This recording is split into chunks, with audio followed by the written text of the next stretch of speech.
लघु सिद्धांत कौमुदी हम पढ़ रहे थे और लघु सिद्धांत कौमुदी में हमारा अच संधि प्रकरण चल रहा था। अच संधि प्रकरण में हमने लगभग जो शुरू के 10-12 जो सूत्र हैं वहां तक अध्ययन कर लिया था और उन सूत्रों का विस्तृत अध्ययन करने के बाद में हम रूप सिद्धि कर रहे थे और अब तक सुधि प्लस उपास्य, इससे हमने 2 रूप सिद्ध कर लिए थे। जो 2 रूप बनते थे वो अब उसके बाद में जो आगे जो और रूप सिद्ध करना है उनको आज सिद्ध करेंगे इकोएनर्जी सूत्र से। जो आगे जो रूप है वो हमें जो सिद्ध करना है वो है, एक तो है मध्वरी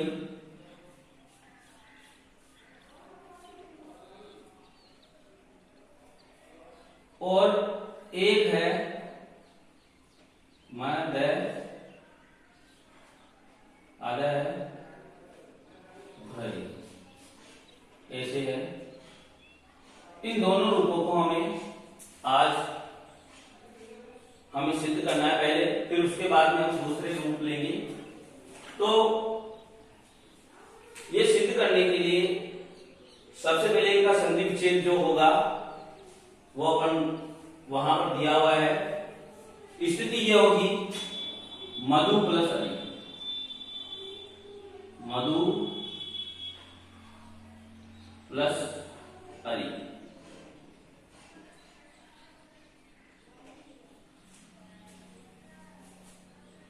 तो ये स्थिति है।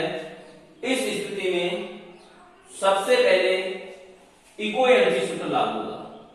सबसे पहले जो लगेगा सूत्र वो लगेगा इकोएनर्जी, इकोएनर्जी। ये जो सूत्र लागू हो गया, इस सूत्र की मैंने पिछले वीडियो में विस्तृत व्याख्या करके बताया था मैंने कि इसका अर्थ कैसे निकलता है। तो इस सूत्र की व्याख्या करने के लिए 2 परिभाषा सूत्र आएंगे। एक आएगा षष्ठी स्थानीय योगा और दूसरा जो सूत्र आएगा वो आएगा, 2 परिभाषा सूत्र इसको व्याख्या करने के लिए आएंगे। एक तो आएगा षष्ठी स्थानीय योगा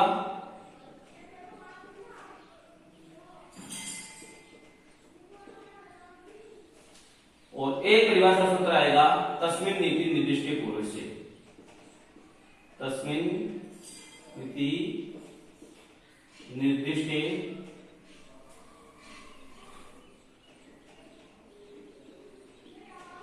पूर्वस्य। ये 2 परिभाषा सूत्र हैं। इन दोनों परिभाषा सूत्रों के द्वारा इस सूत्र की व्याख्या की जाएगी, इस सूत्र का अर्थ स्पष्ट किया जाएगा। ये दोनों क्या हैं? परिभाषा सूत्र हैं।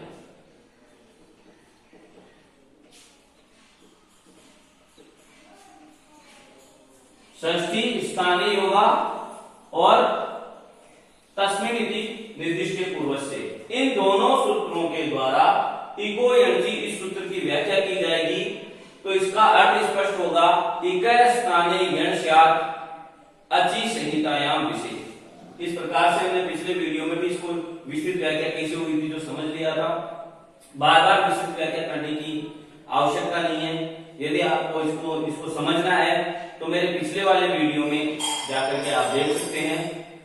तो मैं यहां पर बहुत शॉर्ट रूप में बताऊंगा आपको। इसके बाद में जो इक के स्थान पर हमने समझा था कि इक में 4 वर्ण आते हैं, ई, उ, री और ली। 4 वर्ण आते हैं।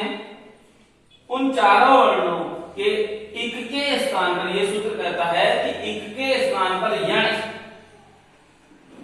यण प्रत्याहार में भी 4 वर्ण आएंगे, य, व, र और ल। और इधर अगर बाद में अच यानी स्वर,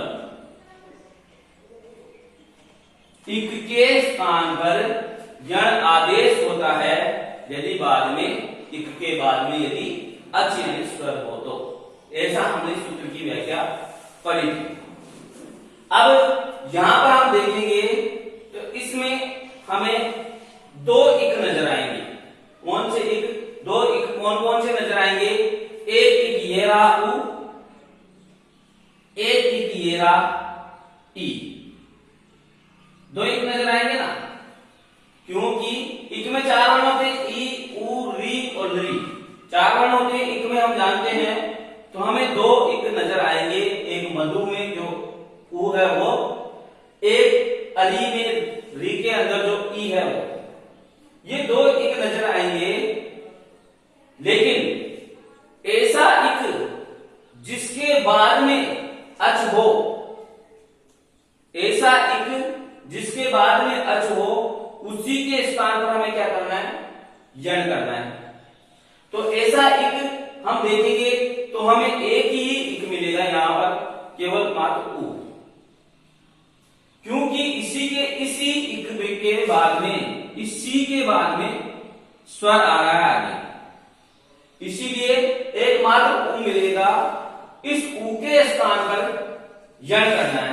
इक मिल गया, इक के स्थान पर क्या करना है? यण करना है। अब यण करना है तो य व र ल। सूत्र में यही कहा गया है कि इक के स्थान पर यण करो, ऐसा ही कहा गया है। तो ये इक मिल गया और इक के स्थान पर हम यण करने लगे, तो समस्या यह उत्पन्न हुई कि हमें कौन सा वर्ण करना होगा। अब ये उ मिला, इसके स्थान पर हमें यह करना है या वह करना है या र करना है या ल करना है। तो फिर इस समस्या का समाधान करने के लिए फिर जो एक और जो परिभाषा सूत्र है वो आएगा, परिभाषा सूत्र वापस आएगा स्थानीय अंतरतम। स्थानीय अंतरतम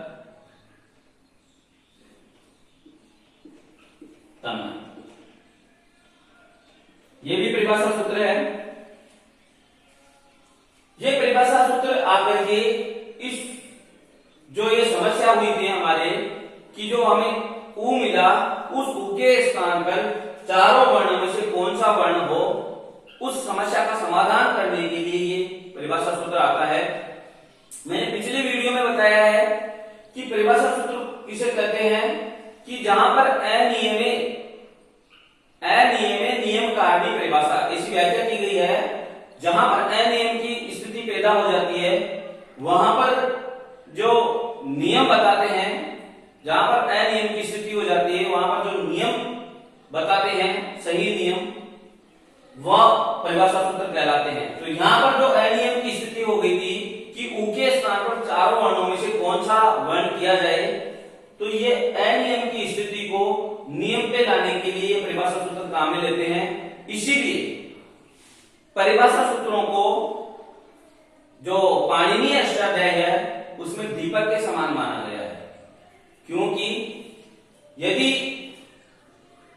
पाणिनीय अष्टाध्याय के सभी सूत्रों को घर समझा जाए तो उस घर में उजाला करने का काम ये परिभाषा सूत्र करते हैं। यानी इसका अर्थ यह है कि इन जो सूत्र हैं, इको यंची आदि, इन सूत्रों की का अर्थ स्पष्ट करने का कार्य परिभाषा सूत्र है। इसीलिए इनका अर्थ का प्रकाश ये परिभाषा सूत्र करते हैं। इसीलिए इन परिभाषा सूत्रों को यदि पाणिनीय अष्टाध्याय में दीपक कहा जाए तो कोई अतिशयोक्ति नहीं होगी। तो मैं बताना था आपको कि जो ये हमारे सामने समस्या आई कि हम इक के स्थान पर कौन सा वर्ण करें, तो उस समस्या का निराकरण करने के लिए ये परिभाषा सूत्र आया स्थानीय अंतरतम है। और ये स्थानीय अंतरतम सूत्र क्या कहता है, यह आपको पिछले वीडियो में आपने देखा हो, तो मैंने बहुत इसकी विस्तृत व्याख्या की है। यहाँ पर थोड़ा बहुत बताता हूं कि ऐसा प्रसंग होने पर, प्रसंगे सती, ऐसा प्रसंग होने पर जो सदृशम होगा, जो सदृश वर्ण होगा, उसी को आदेश होगा। यानी हमें ऊ का सदृश वर्ण देखना पड़ेगा, सवर्ण देखना पड़ेगा। तो यदि हम ऊ का सवर्ण की जांच करते हैं तो हमें पता है कि जो ऊ है उसका उच्चारण स्थान है ओष्ठ, ऊपू पद्मान्य नाम ओष्ठो। हमें पता है कि ऊ का उच्चारण स्थान ओष्ठ है और हमें ओष्ठ उच्चारण स्थान वाला या अभिन्न प्रयत्न वाला ही हमें कोई वर्ण देखना पड़ेगा, सवर्णी। तो हम देखते हैं तो ल का दंत है इसलिए ल नहीं होगा, र का मूर्धा है इसलिए र नहीं होगा, और य का तालु है इसीलिए यह नहीं होगा, और जो वह है वह का दंत और ओष्ठ दोनों है इसीलिए इसके अलावा यहाँ पर और कोई सवर्णी वर्ण नहीं है। इस कारण जो उ के स्थान पर जो आदेश होगा वो मात्र क्या होगा, वह होगा। तो हम इस इको यंत्री सूत्र के द्वारा उ के स्थान पर कौन सा आदेश कर देंगे, उ के स्थान पर कौन सा आदेश हो जाएगा, वह आदेश कर दिया मैंने। इधर क्या बचा, मैं ध आधा है क्योंकि हमने उबार निकाल लिया था, और इधर जो बचा है उसको ऐसा कैसा लिख देंगे। यदि हम इसको इसी स्थिति में यहां पर ही मिला देते हैं तो जो हमारा एक रूप है मध्वरी, वह रूप आपका बन जाता है। जो ये हम यहां पर ही यदि इसको मिला देते हैं तो जो रूप बनेगा वो ऐसे बन जाएगा, मैं पूरा है, द आधा ही रहेगा क्योंकि आगे व्यंजन है, आधा लिख दिया, वह है, वह में ए मिल जाएगा तो वह पूरा हो जाएगा, और आगे ली है और विसर्ग है, मध्वरी। मध्वरी का अर्थ होता है, मधु का अर्थ होता है एक मधु नाम का दैत्य, और अली का अर्थ होता है शत्रु। तो मधु नाम के दैत्य के शत्रु कौन थे, भगवान विष्णु थे, इसीलिए यह भगवान विष्णु का पर्यायवाची है मध्वरी। अब हमने एक रूप सिद्ध कर लिया मध्वरी का, अब जो दूसरा रूप है उसको भी तो सिद्ध करना है, इसलिए आगे जो सूत्र लागू हो रहे हैं उनको हम लागू करेंगे।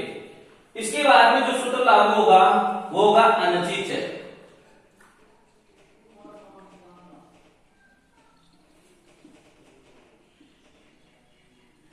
अनचिच है, यह सूत्र क्या है, मैंने बताया था आपको पिछले वीडियो में कि यह द्वित्व करता है, यर प्रत्याहार के वर्णों का द्वित्व करता है। ये किस स्थिति में करता है, यह सूत्र कहता है कि यदि पूर्व में अच हो और उसके बाद में यह प्रत्याहार हो और उसके बाद में अनच हो, अनच यानी व्यंजन हो,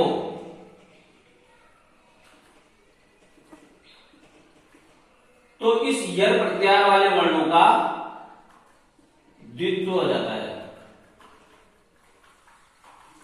तो हमारी ये जो स्थिति है वो स्थिति हम देखेंगे तो इस धकार में आ रही है, क्योंकि ये जो ध है इससे पूर्व में अच है, मैं के अंदर ए है, आपको दिख ही गया होगा, स्पष्ट है, और इस ध के बाद में अनच वर्ण है यानी व्यंजन है, जो वो व्यंजन कौन सा वह है। तो ये जो और ये यर प्रत्याहार में आने वाला वर्ण है ध, यर प्रत्याहार हम बनाएंगे तो आपकी समझ में आ जाएगा। तो ये जो ध वर्ण है इसका द्वित्व हो जाएगा अनचिच सूत्र से, तो स्थिति हो जाएगी मैं ध, दो बार लिखा जाएगा ध ध व और अरि, ये स्थिति हो गई। अनचिच सूत्र है, उसने यर प्रत्याहार के वर्ण का यानी ये जो धकार आया उसका द्वित्व कर दिया। मैंने पिछले वीडियो में इन सूत्रों की विस्तृत व्याख्या की है, इसलिए मैं ज्यादा डिटेल में नहीं जा रहा हूं इन सूत्रों को के। अब इसके बाद में जो सूत्र लागू हो जाता है वो सूत्र लागू हो जाता है झलाम जस जसी। झलाम जस जसी, ये सूत्र कहता है कि झल प्रत्यार के वर्णों के बाद, ये भी षष्ठी विभक्ति में है झलाम, तो वही स्थाने षष्ठी योगा स्थाने, हम षष्ठी स्थाने योगा जोड़ेंगे परिभाषा सूत्र के अनुसार। तो झलाम स्थाने जस स्यात् तस्मिन् नीति निर्दिष्टे पूर्वस्य, ये सूत्र आकर के जसी जो सप्तमी विभक्ति का पद है उसकी व्याख्या करेगा। तो जस से पूर्व वाले झल का जस आदेश हो जाएगा। तो ये जो सूत्र मैं सीधी भाषा में समझाऊं, ये सूत्र कहता है कि झलों के बाद भी यदि जस प्रत्यार का कोई वर्ण हो, यानी झल प्रत्यार के बाद में, झल के बाद में यदि जस प्रत्यार का कोई वर्ण हो तो इस झल के स्थान पर जस आदेश हो जाता है, ऐसा यह सूत्र कहता है। तो हम झल प्रत्यार को ढूंढेंगे तो हमें यहां पर ये दो वर्ण हमें झल प्रत्यार के दिखाई देंगे। ये दोनों वर्ण झल प्रत्यार के अंतर्गत आते हैं, लेकिन हमें उसके तुरंत बाद जस प्रत्यार का वर्ण भी मिलना चाहिए। तो हम देखेंगे तो ये बाद वाला जो दखार है उसके बाद में जस प्रत्यार का वर्ण नहीं है, इस कारण, और जो ये वर्ण है, ये दोनों वर्ण झल और जस दोनों के अंतर्गत आते हैं।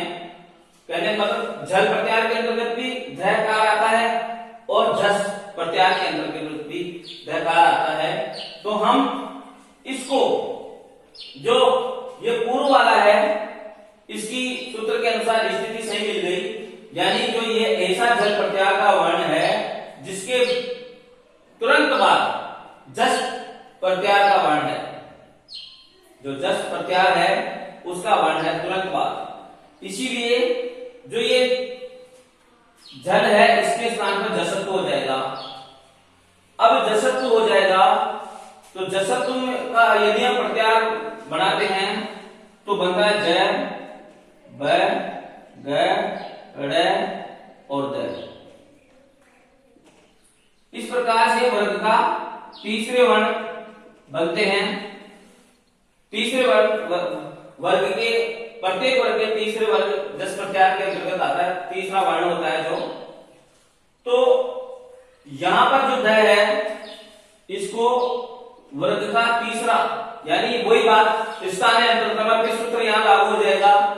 तो हम इन सभी वर्णों का उच्चारण स्थान देखेंगे तो जो द है उसका और ये ध है उसका उच्चारण स्थान द्वितुलसा नाम दंता के नाम से फिर वापस समान आएगा, सवर्णी आएगा। तो इसका जो सवर्णी वर्ण है वो द ही है, इसीलिए इसके स्थान पर क्या हो जाएगा, द हो जाएगा। मैं द, ध, व, हरि, ये स्थिति हमारी झलाम जस जसी सूत्र के कारण इसकी हो गई। इसके बाद में ये जो हमारा ये रूप है यहां पर ये सिद्ध हो गया है, मिलाएंगे तो यहां पर ये सिद्ध हो जाएगा। लेकिन इसमें इस स्थिति में कुछ सूत्र लगते हैं लेकिन कार्य नहीं करते, लेकिन हम उन सूत्रों को यहां पर लगाएंगे और लगा करके फिर रूप सिद्धि करेंगे। तो यहां एक स्थिति होने पर जो एक सूत्र लागू हो जाता है वो है संयोगांत तस्य होकर।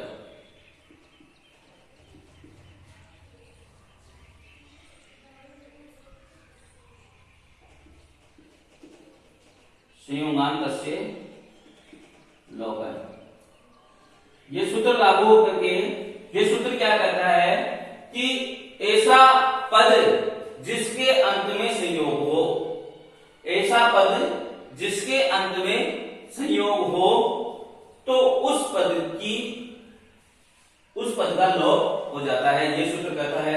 अब ये ऐसा पद है क्या जिसके अंत में संयोग हो रहा हो, तो हम देखेंगे अलो अंतरा संयोग है। ऐसा हमने पूर्व संज्ञा प्रकरण में जब पढ़ा था तब हमने पढ़ा था अलो अनंतरा संयोग है, यानी अलो के बीच में कोई व्यवधान नहीं हो तो वहां संयोग संज्ञा होती है। तो जो हल है उनपे संयोग संज्ञा होगी। ये हल वर्ण है 1 2 3 है, इन सब की जो संयोग संज्ञा होगी तो संयोग हो रहा है इन तीनों में, इसीलिए ये सूत्र लागू हो जाएगा और इस पूरे पद का हमें लोप प्राप्त हो जाएगा। लेकिन इस सूत्र की व्याख्या करने के लिए एक परिभाषा सूत्र आता है, जो वो सूत्र करता है परिभाषा सूत्र कि अलो अंतस्य, ये परिभाषा सूत्र होता है अलो अंतस्य।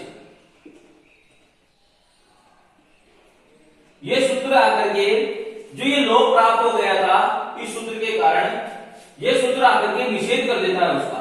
और यह सूत्र कहता है, ये परिभाषा सूत्र कहता है कि यदि ऐसा हो रहा हो, संयोग हो रहा हो और लोप हो रहा हो, तो मात्र जो अंतिम वर्ण है अल उसी का लोप होना चाहिए, उसी का लोप होगा। यदि ऐसी स्थिति आ जाए संयोगांत पद का लोप हो रहा हो तो जो अंतिम अल है उसी का लोप होना चाहिए, होना होगा। तो ये जो पूरे पद की म की ध की व की इस पूरे पद की लोप हमें प्राप्त हो गया था। अब वो लोप निषेध होकर के मात्र जो अंतिम पद है इसका अंतिम वर्ण है वह उसका लोप प्राप्त हो जाएगा। यानी अब स्थिति ये हो गई मैं ध व और आई और इसमें लोप प्राप्त किसका हो गया व। अब इसका लोप प्राप्त हो गया तो फिर कात्यायन मुनि जी की जो वार्तिक है वो आकर के यहां निषेध कर देगी। वो वार्तिक है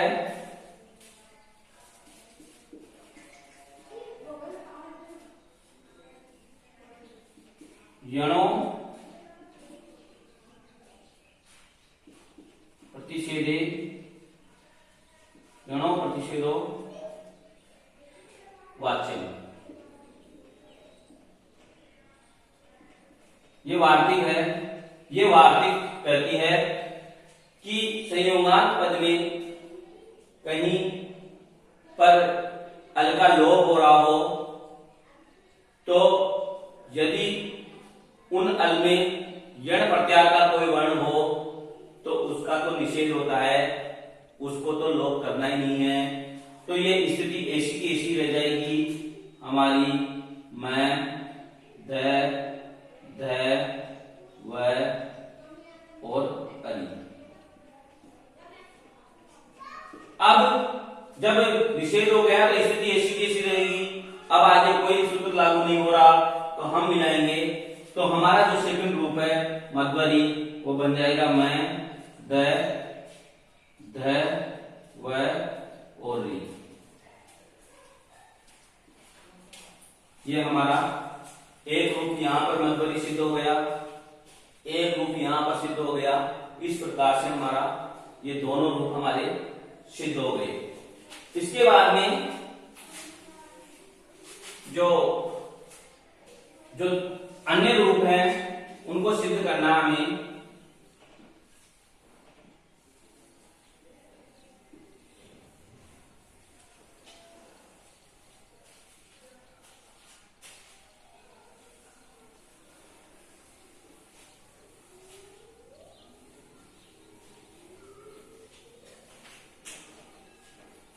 उसके बाद में जो हमारा है वो है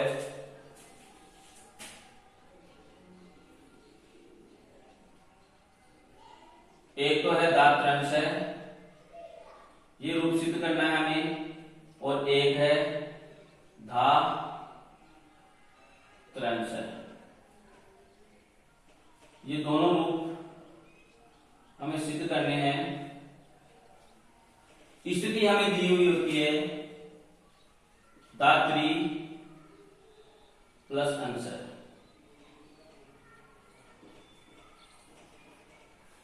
ये स्थिति है धात्री प्लस अंश है।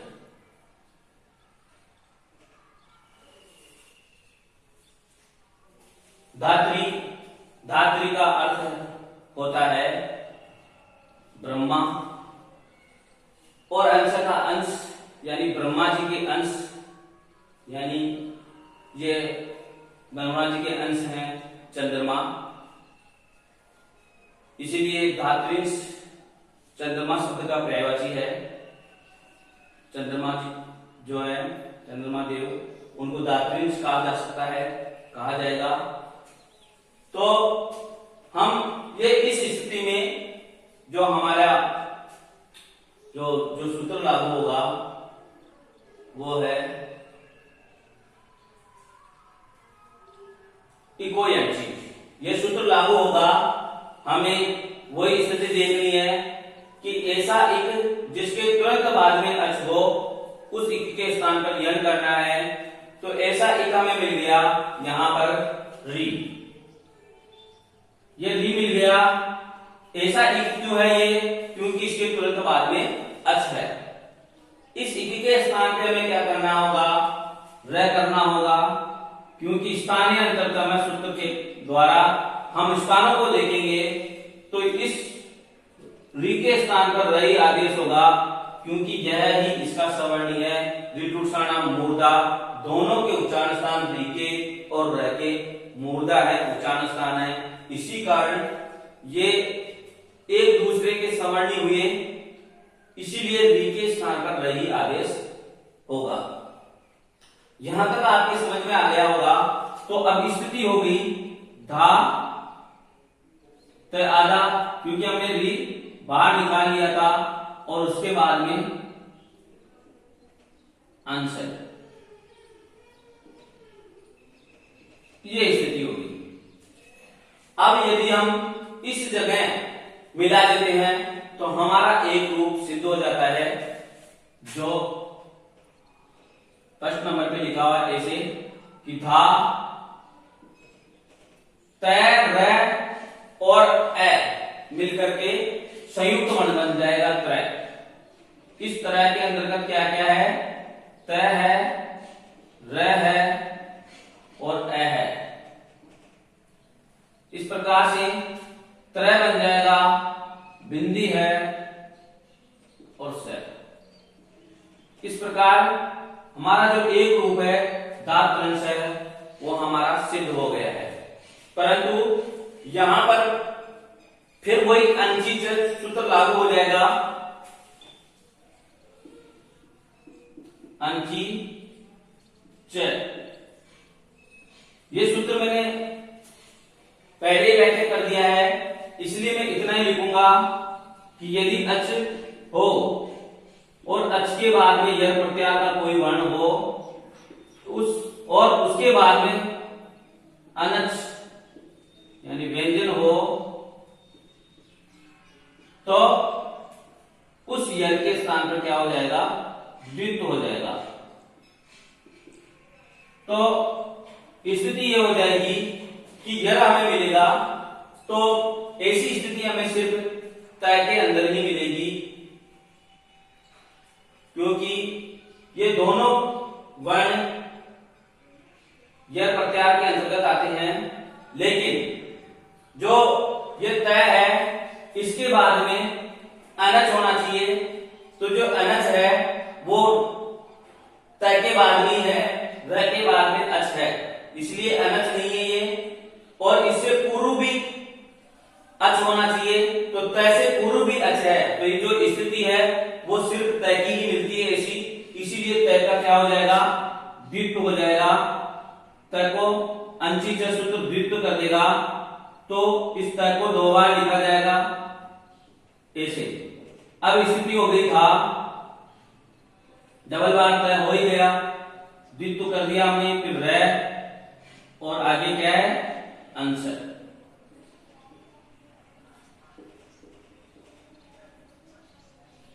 अब तक इस स्थिति में हम और जो थे और शब्द और जो रूप सिद्धि कर रहे थे, हम शुद्धि पासे किया हमने, दोनों प्रकार के। उसके बाद में हमने मध्वरी की। उन दोनों में इसके बाद में जो हमारा जो सूत्र लग रहा है वो लग रहा है जलाम जसजसी, लेकिन यहां पर वो सूत्र लागू नहीं हो रहा क्योंकि जल प्रत्याहार के बाद में जस प्रत्याहार होना जरूरी था और वो है नहीं, इसीलिए वो सूत्र लागू नहीं होगा और कोई सूत्र यहां पर लागू नहीं होंगे। और जो हम मिलाएंगे तो जो यहां पर ही हम देखेंगे तो हमारा जो रूप है धा त्रिंश है वो सिद्ध हो गया है। धा तय और ये तय र मिलकर के तरह हो जाएगा, एन पूरा हो गया, बिंदी लग गई और स और विसर्ग। इस प्रकार से ये जो हैं आपको ये नहीं समझना चाहिए कि सिद्धि हो यहां पर ही क्यों रोक दिया। इसके बाद में जो संयोगांत से लोप है वो तो लगेगा सूत्र, लेकिन निषेध है, इसीलिए मैंने यहां पर ही इस रूप सिद्धि को यही खत्म कर दिया क्योंकि संयोगांत से लोप है वो सूत्र लागू हो जाएगा, लगाएंगे लेकिन करेगा कुछ भी नहीं, सिर्फ लोप प्राप्त होगा। फिर उसके बाद में जो अलो अंतस्य है वो परिभाषा सूत्र आगे कहेगा कि आपको अंतिम अलगा ही करना है, तो फिर अंतिम रह का लोप प्राप्त हो जाएगा। और उसके बाद में जो वार्तिक है यणो प्रतिषेधवाच्य, तो उस प्रकार से उसका निषेध हो जाएगा। तो जो हमारा जो रूप है वो यही बनकर के रह जाएगा धात्रिंश है। इस प्रकार से ये जो दोनों रूप है धात्रिंश है वो हमारा स्पष्ट हो गया। इसके बाद में जो एक और इसमें उदाहरण मिलता है लघु सिद्धांत कौमुदी में, उसको हम समझ करके आज इस वीडियो को यही खत्म करेंगे। तो जो उदाहरण मिलता है हमें रूप सिद्ध करना होता है वो होता है लाप्रति।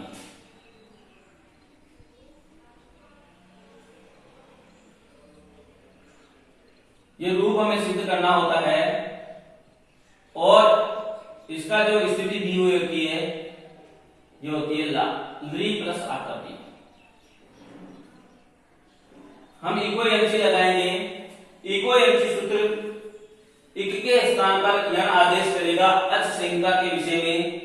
तो ये स्थिति हमें मिल गई है, इक मिल गया, इक के बाद में अच मिल गया, तो इक के स्थान पर यर होगा, यर में से ल ही होगा क्योंकि जो सवर्णी है लृ का लय है, क्योंकि दोनों के उच्चारण स्थान एक ही है, लृ तुलसा नाम दंता।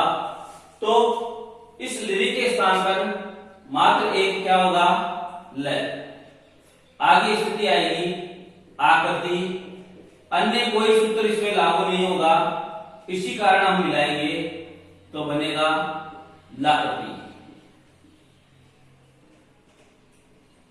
इस प्रकार से जो यण संधि के जितने भी लघु सिद्धांत कौमुदी में उदाहरण दिए थे वो